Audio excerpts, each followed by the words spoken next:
people start things like this. They say something like, okay guys, I'm gonna make this short and sweet. And then it's usually either one or neither of those things. So today, so I don't jinx myself, I'm gonna say this is going to be long and bitter. And hopefully, we'll land somewhere between a sweet middle. So for those of you who don't know me, my name is Ariannah Geyser, and for those of you who do know me, you'll know that I am the youngest of 3 children, and I am the only girl.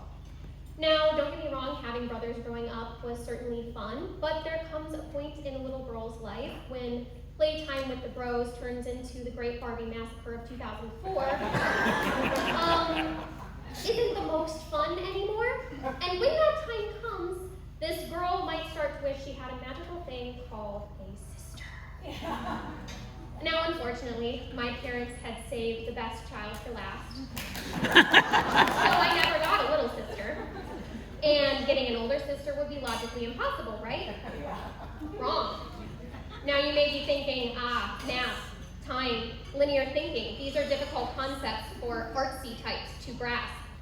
But actually, I promise I'm going somewhere with this, and where I'm going is middle school, I believe it was for me, which is when I met Abigail Judith Royak for the second time, though the first time wasn't memorable, so I don't count it.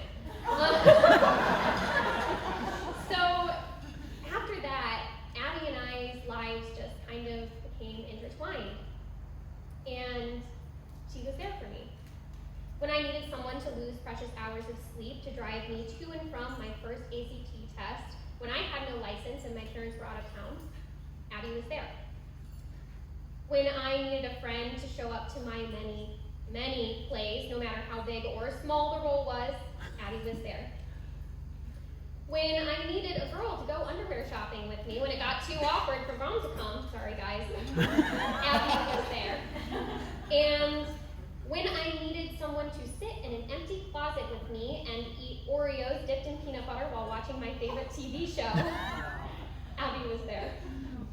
And Abby so baked herself into my life that one, my dad started to refer to her as his second daughter / adopted daughter.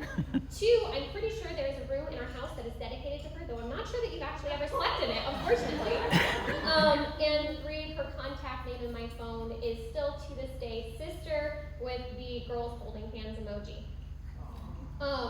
See, God had decided that my first sister would be an older sister, related to me not by blood, nor by law, but by spirit. And in the spirit of big sisterhood, Abby was someone I could turn to during fair or foul weather. Then along came Jesse. Now, when one of your friends gets a boyfriend, you're always like, I'm happy for you, of course, but like, is he good enough?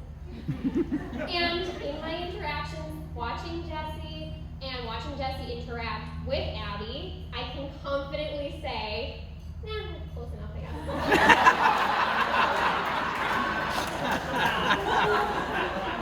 But in all seriousness, no, Jesse is a fantastic guy, and what I love about the 2 of you together is how unified you are in your strengths. You're both grounded, competent, amiable, and deeply loving individuals who so humbly and willingly serve the people that you love. And honestly, a trend that I see nowadays in married couples is they actually divorce themselves from their communities in order to marry one another, and they become like their own little island, like it's them against the world.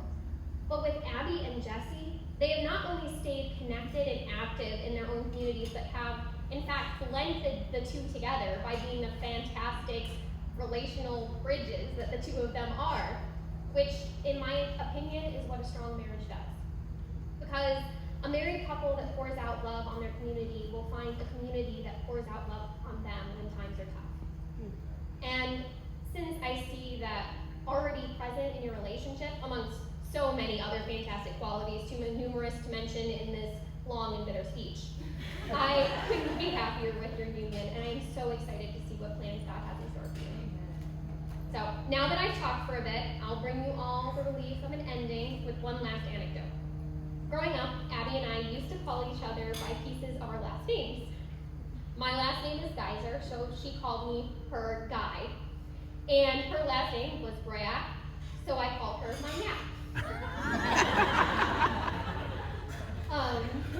But we've grown up a bit because I'm no longer your guy, as you have clearly procured yourself like a real one.